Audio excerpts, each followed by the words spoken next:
بسم الله والصلاة والسلام على رسول الله. قبل ما نبدأ نصلي على النبي محمد صلى الله عليه وسلم. صلوا على الرسول عشان أكسب أجر أنا وأنتم بإذن الله. أول حاجة أنا معايا هنا لحمة، الكمية اللي أنت عاوزاها هنشتغل فيها بإيه وهنعملها إيه. هنبدأ مع بعض ونقول بسم الله. اللحمة طبعا هي عندي هنا قطعة زي ما أنتم شايفين كده. هي قطعة الجزار مقطعها لي قطع كبيرة كده، هي مش هتنفع تتعمل الوصفة اللي أنا عايزة أعملها وهي قطعة كبيرة كده.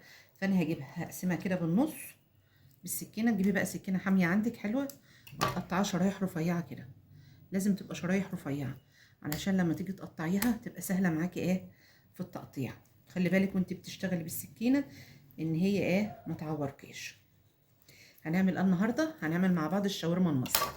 هنعملها بتكات حلوه قوي قوي قوي قوي وبطريقه حلوه قوي، وان شاء الله هتعجبكم باذن الله، وما عادش تبطلوا ان انتوا تعملوها تاني.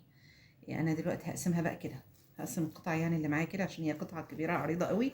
هقسمها انا بس كده وهبدا وهبدا اقطعها كده. لما هتقطعها رفيع هتاخد معاكي وقت قليل على النار. طبعا مع التتبيله ومع الحاجه اللي احنا هنعملها هتسهل عليكي حلوه قوي. اي قطع لحمه عندك عايزه تعمليها اعمليها، بس هي الاساس بتاعها ان هي بتتعمل بالانتر كوت او بالفيليه اللي هو الفيليتو يعني، او اللي من التريبيانكو، من الحاجات دي، من وش الفخده، من السن، الحتت اللي هي تبقى دايما حته اللحمه بتاعتها طريه. هنقطعها بقى كلها كده. انا طبعا السكينه بتاعتي نار، وعلى فكره انا يعني بتعامل معاها برفق عشان خايفه لا تعورني. اقطع بقى كده كل الكميه اللي معايا زي ما انتوا شايفيني كده اهو. ديت اجت بس سميكه شويه، اقطعها كده شايفين ما شاء الله رفيعه ازاي وجميله. هكمل بقى كل دول واوريكم بقى انا في النهايه التتبيله بتاعتنا. قبل ما نعملها ندخل على التتبيله بتاعتها ونشوف، واقول لكم ايه الفرق ما بين المصري وما بين السوري. كل حاجه هنشوفها مع بعض. يلا. بعد ما قطعت الشاورما اهي كلها قطع رفيعه زي ما انتم شايفينها كده، هبدا بقى اجهز التتبيله بتاعتي. معايا هنا طبق غويط بقى هنقل فيه الشاورما كلها عشان التتبيله. معايا اول حاجه ده فنجان صغير لبن. اول حاجه اضيفها عليها معايا الحاجه اللي هقول عليها دي، في منها نص معلقه هقولهم الاول وبعد كده اقول ربع معلقه. نص معلقه ملح، نص معلقه بهارات شاورما او السبع بهارات او بهارات اللحمه، 3 كويسين.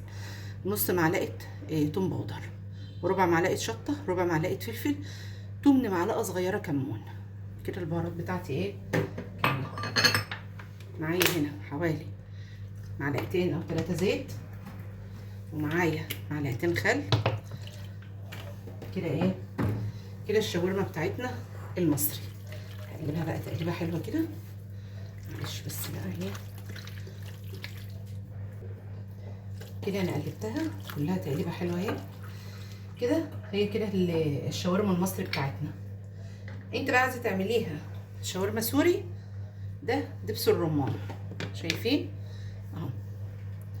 دبس الرمان تقدري تضيفي منه معلقه صغيره او معلقه كبيره على حسب كميه المزازه انت بتحبها قد كده هتبقى معاكي شاورما سوري حلوين. ما عندكيش دبس رمان البديل بتاعه صويا صوص، حط منه، ويبقى اضيفي كمان نص معلقه زعتر. كده انا خلصتها خلاص. هقفلها بقى، هقفل عليها كده، اقفل بقى عليها حلو كده الاسترتش او باي غطا عندي في كيسه اي حاجه. اقفل عليها خالص. ادخلها بقى التلاجة. اقل وقت بتقعد فيه في التلاجة ساعتين.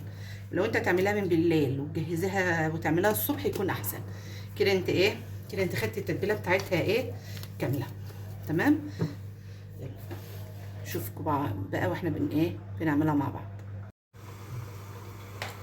كده بقى احنا تاني يوم الصبح هعمل معاكم الشاورما بقى كده نجهزها. معايا هنا جريلا اضيف فيها بس شويه زيت مش كتير، شويه بس صغيره. اسيبهم بس لما يسخنوا قوي قوي قوي قوي. الزيت سخن معانا قوي اهو. ابدا بقى اضيف له الشاورما اللي احنا متبلينها مع بعض من امبارح وسايبينها اهو. مش هضيف الكميه طبعا كلها، لو انت عامله كميه قليله، انما انا عامله كميه حلوه يعني محترمه. تاني ايه هحطها كده. ما تنسيش الجنزبيله بتاعتك قوي بالمنظر ده كده. هسيبها بقى تاخد لون وهشيل الدور ده واحط دور تاني غيره اكمل لغايه ما اخلص الكميه بتاعتي كلها، وبعد كده بقى اوريكم هنعمل فيها ايه. انا كده خلصت اول دور ونقلته هنا زي ما انتم شايفين في حله بقى، علشان ايه هي طبعا هتبقى محتاجه شويه سوا. اسيبها بقى لغايه يعني اخلص الدور التاني ده كمان واحطهم الاثنين على بعض، وهسيبها لغايه لما تستوي تبقى بصوا دايبه دايبه خالص، يعني تديلها زياده عن حقها كمان في السوا علشان تبقى حلوه لما تيجي تاكلوها في السندوتشات ما تشدش. وخلص بقى الدور التاني اهو، هو بيتعمل هنا اهو. هسيبه بقى لما يخلص واحطه على برضه كمان. تمام، صباحكم فل. كده الشاورما خلصت بقى خالص ما شاء الله، استوت وبقت 100 اضيف بقى عليها دول 3 طماطميات على كيلو ونص لحمه اللي انا عاملاهم شاورما، هضيفهم كده عليها. ايه اقلبهم بقى تقليبه حلوه. الطماطم ما بتاخدش بتاع يعني مجرد بس اهو كده تقليبه كده، تقليبه بس صغيره كده اهو، وتقوم مطفيه النار على طول. بس كده الشاورما خلصت اهي. عايزه بس اوريها لكم بعد ايه. شايفين استني بس اهي مهريه ازاي فوق سخنه نار كده. ايه الشاورما بتاعته خلصت كده بقى. تقدروا تعملوها بقى في سندوتشات قيصر، سندوتشات عيش سوري، تعملها في العيش اللي هو عيش الشاورما بتجيبيه من عند من اي سوبر ماركت او من اي حد بيبيع مجمدات، بيبقى موجود عندهم العيش دوت والحاجات ديت. او ممكن كمان تعملوا رز اصفر وتبقى فتة شاورما وتعملي عيش محمص وكده تبقى، بس هتبقى فتة سوري بقى. وزي ما انا قلت لكم امبارح لو انتم عايزينها فتة سوري، او يعني زي ما قلت لكم في اول الفيديو انا بتكلم عشان متبلها من امبارح، لو انتم عايزينها شاورما سوري تعملي تقوم مزوده لها دبس رمان او صويا صوص وشويه زعتر بالشكل دوت. اكون انا خلصت. استودعكم الله، دمتم في رعايه الله، مع الف سلامه. وما تنسوش تعملوا اشتراك للقناه وتفعلوا زر الجرس. دمتم في رعايه الله.